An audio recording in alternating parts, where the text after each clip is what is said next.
Bueno, soy Maruán, vengo de España a participar aquí en el festival Las Líneas de su mano, en esta 9ª edición. Feliz de estar aquí porque, bueno, pues el cuidado de la palabra es a lo que me dedico. Soy cantautor, por un lugar, o trovador, no sé cómo se dice aquí exactamente. Y por otra parte, pues también escribo poemas. No digo que soy poeta porque es una palabra que quizás me siente un poco grandilocuente, pero lo cierto es que he consagrado mi vida a cuidar las palabras. Tengo una gran inquietud por expresar emociones y expresar cosas de la vida, expresar inquietudes a través de la palabra y siempre hacerlo pues, de un modo profundo, tanto en la forma como en el fondo, ¿no? Tratar de descifrar ciertos secretos o ciertas cosas, esas cosas que no tienen forma, ¿no? Tratar de hablar de las cosas que no tienen forma y tratar de hacerlo con belleza. A eso me dedico. Y nada, venimos aquí a hablar, ¿no? Un poquito. Sí, no, la idea, como te decía, es un poco que hablemos alrededor del odio. El festival nuestro es el Festival del Miedo. Y este año, un poco por la polarización política que ha conducido al proceso de paz, se presenta como una tensión muy fuerte donde uno alcanza a ver que se juega la política contra el enemigo, promoviendo el odio contra el otro. Y te lo pregunto un poco también por la situación igual española o palestino-judía, de la cual también vienes. Un poco, ¿cómo ves el odio desde lo que ha sucedido en España y a la vez en Palestina? Sí, en España no sé si realmente odio es la palabra, pero lo cierto es que hay una polarización absolutamente tremenda. Quizá ahora, 40 años después de que acabara la dictadura, que fue la consecuencia de la guerra civil, donde se encendieron todos los odios, por decir así, quizá ahora pasamos por uno de los momentos más graves de polarización. Precisamente llevamos un año de elecciones, en diciembre tuvimos elecciones, debido a la polarización no hubo acuerdos, hace 3 meses tuvimos elecciones, debido a la polarización tampoco hay acuerdo, y vamos a otras elecciones dentro de 3 meses, que es algo creo que un poco inusitado, ¿no? Y también conozco el odio, conozco la polarización también en ese sentido por la guerra que llevan sufriendo desde el año 48 los palestinos contra los israelíes, por una ocupación totalmente injusta. Y bueno, creo que lo más importante de esto es hablar de muchos matices, ¿no? Porque evidentemente a veces hay quizá odios que pueden ser justificados y quizá odios que no pueden ser justificados. ¿Cuándo podría uno justificar un odio? Cuando está siendo masacrado, cuando está siendo machacado, cuando está siendo absolutamente oprimido, como el caso de los palestinos, ese odio quizá está justificado. Dicho esto, buscando una justificación y una comprensión y una empatía con respecto a lo que está sucediendo en el mundo, creo que el odio nunca va a arreglar nada. Que eso creo que es el paso al que todos han de llegar. Los israelíes odian a los palestinos odian a los israelíes, y no sirve de nada. Porque solo hay más guerra, solo hay más violencia, solo hay masacres, solo hay falta de entendimiento, solo hay sufrimiento. El odio solo conlleva sufrimiento, porque el odio es la anulación de la empatía, es el fin de la bondad. Pero el odio es humano. El odio sí, es totalmente humano, pero como seres humanos, nuestro camino debe ser evolucionar. Y evolucionar hacia el entendimiento. O sea, la evolución no pasa por la destrucción, pasa por la construcción. Y el ser humano, a pesar de que el odio sea una emoción súper normal, no puede mantenerla durante el tiempo. El odio, la ira, según la psicología, es una emoción que surge fruto del abuso, de un abuso, de sentir que alguien ha abusado de ti. Pasa una cosa, y es que el odio suele durar demasiado, fruto de un abuso. Si no hay espacio para el perdón, si no hay espacio para el entendimiento, el odio, sí, totalmente. El perdón es el mayor reconocimiento propio y del otro. El perdón es la emoción más alta que hay, es la absolutamente contraria al odio. Es la absolutamente contraria. No sé si lo había expresado alguna vez, pero lo cierto es que dentro de la psicología, que a mí me interesa mucho, leo mucha psicología, y pues el perdón es lo contrario precisamente al odio, porque significa el reconocimiento de los errores del otro y de la capacidad para errar del otro. ¿Qué sucede en situaciones como la de la guerra entre... Yo no quiero decir conflicto entre palestinos y israelíes porque no es un conflicto, es una ocupación de una tierra, es lo cierto. El odio casi se vuelve insuperable, ¿no? Porque es una palada de odio sobre otra palada de odio sobre otra palada de odio, y cada uno está en su bando, y el odio lo que hace es que pierdas la empatía y solo atiendas a lo que a ti te conviene o a tu bando, ¿no? En el caso de los palestinos me parece más que justificado, porque están siendo masacrados y es una tierra ocupada desde hace 60 y tantos años. Pero en el caso porque uno cuando traslada un concepto como el perdón, digamos el perdón individual, sí, el perdón porque a ti te ha afectado algún tipo de cosas, pero cuando lo trasladas a Palestina, y habla uno de un pueblo, es muy difícil que un pueblo perdone. ¿O no? Es muy difícil que un pueblo perdone. De hecho, en Sudáfrica, según tengo entendido, pues a veces aparecen películas como esta de Mandela, ¿no? Del libro de John Carlin, pero según tengo entendido, el perdón tampoco ha llegado a Sudáfrica 20 y tantos años después de Mandela, o 20 años después de Mandela, ¿no? Creo que es muy difícil. Creo que es muy difícil, pero creo que hay que intentarlo. Lo que no puede ser es vivir en el odio, porque solo trae destrucción. Es que no trae nada positivo, porque trae destrucción de uno y destrucción del otro.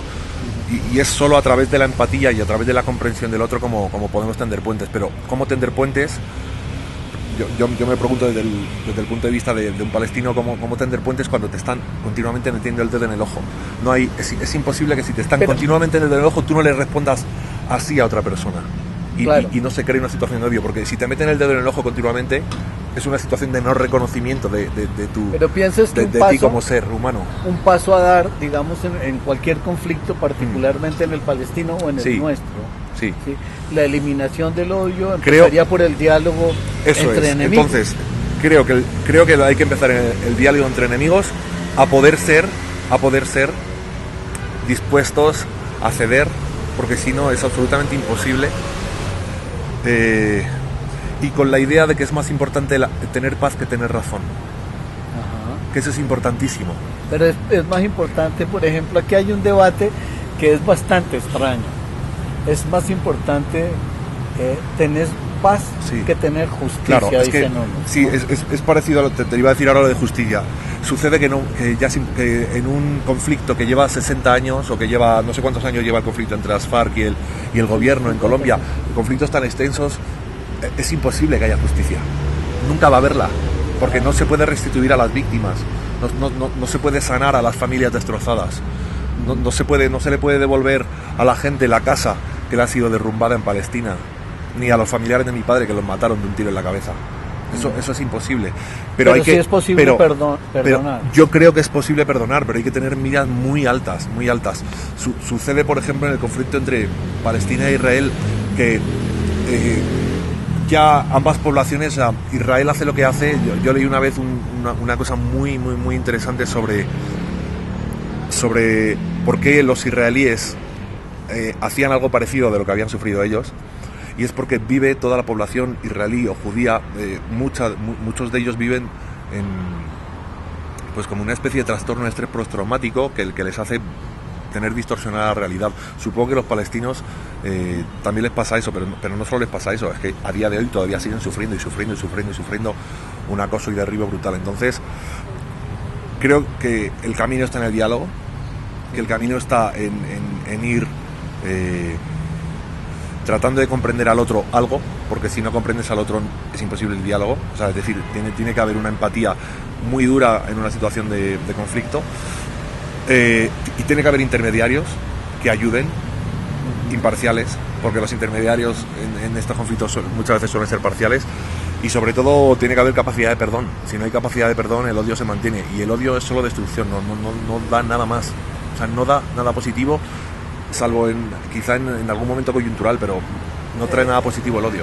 No sé si me recuerdo haber escuchado que en España, fíjate, hablando con un español, aprovecho para preguntarte, hay una ley que castiga el odio. Ah, no lo sabía. Sí, me sorprendía, e incluso estaba tratando como de preguntar, hombre, ¿es posible, si me entiendes, castigar el odio a través de la ley? Pues la verdad que no conozco esa ley, no sé si es posible. Yo lo que creo es que tiene que haber un crecimiento espiritual, intelectual y psicológico de la gente para salir del odio. Pero bueno, y que vuelva la empatía. Digamos una cuestión muy compleja, sí, muy es difícil muy compleja, de lograr. Es muy complejo. Uno diría que en los acuerdos de paz, por ejemplo, de aquí, o los otros acuerdos de paz, ese aspecto queda más hacia el futuro. ¿Sí me entiendes? Sí, sobre todo es que los acuerdos de paz, como te digo, establecen la paz, pero no establecen la justicia muchas veces, porque la justicia para todas las víctimas del pasado nunca va a ser restablecida. Entonces, por eso se vuelve tan complejo, pero siempre hay que mirar hacia adelante, porque es que mirar hacia atrás no tiene ningún sentido. Cuando pasó en España el asunto de la transición de la dictadura o de la muerte de Franco a la democracia, mucha gente dice, ¿sí?, que cerraron los ojos, ¿sí?, a las víctimas. Sí. Hubo una especie de pacto de silencio en el pacto de la Moncloa que dejaba por fuera realmente la posibilidad de resarcir a las víctimas. Claro. Lo malo de esto es que a pesar de que los de izquierdas tuviesen un gobierno legítimo y los de derechas derrocaran mediante un golpe de Estado al gobierno de izquierdas y mediante una guerra civil, lo malo es que ambos bandos sienten que tienen, unos justificadamente y los otros un poco menos, sienten que tienen víctimas a pesar de eso. Sí. Entonces, por ahí, a pesar de que el gobierno de izquierda fuese legítimo, y en la guerra los de derechas sienten que también tuvieron bajas y también tuvieron víctimas, con lo cual ven justificado que después de la guerra civil no se reconociera a ninguna de las víctimas del bando al cual habían derrocado, ¿no? Por ejemplo, Colombia es un país también de fosas comunes. Sí, España eso te iba a decir que hay fosas comunes que no se han reconocido, ¿no? Que no se han reconocido. Y que no se han destapado ¿Eso todavía. cómo pudo la sociedad española convivir con la idea de no hablemos de las fosas comunes durante 40 años? Lo cierto es que hace 20, o sea, cuando en 2004 volvió a gobernar la izquierda, el PSOE, empezaron a abrir fosas, pero ha habido mucho conflicto con respecto a eso, hasta que volvió a aparecer el gobierno de derechas y se dejaron de desenterrar fosas. Cada uno justifica lo que le conviene, ¿no?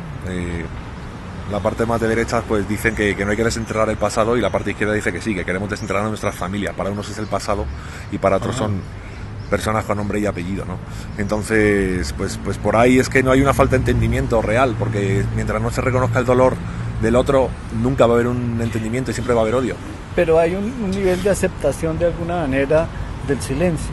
O sea, no, lo que pasa es que en España somos un país con poca memoria. Simplemente es eso, yo creo. Con poca memoria. Y cuando unos pocos cuando unos pocos intentan rescatar la memoria, claro, los otros, sí, o sea, es que hay un conflicto eterno. Hay un conflicto eterno. Hay polarización, es lo que has dicho tú. Hay una polarización muy fuerte. Eso no ayuda nunca. Y que de alguna manera algunos llamaban a la idea de que los responsables de aquello, ya no franquistas, habían terminado siendo la derecha española, el PP y todo eso. Sí, ¿no? Sí. Bueno, no sé, por preguntarte ya para cerrar un poco, que siempre está uno como pensando en los poetas y en la manera como los poetas fueron golpeados en la guerra civil, y uno viene a la memoria de García Lorca. En general el mundo de los artistas siempre es muy golpeado, porque principalmente a la derecha nunca le ha gustado la gente que piensa y la gente que es contestataria, o la gente que tiene un poder de convocatoria para transmitir ciertas ideas quizás subversivas para lo que a ellos les interesa, aunque de subversivas no tengan nada y simplemente tratar de extender la humanidad entre las personas, no una mayor humanidad. Si yo te digo a ti, di sí al proceso de paz en Colombia, ¿tú lo dirías sí? Sí, por supuesto. Sí, ¿cómo no voy a decir sí a un proceso de paz? Siempre la paz siempre es una respuesta. A la guerra y el odio prácticamente casi nunca pueden ser una respuesta. La paz siempre es una respuesta superior.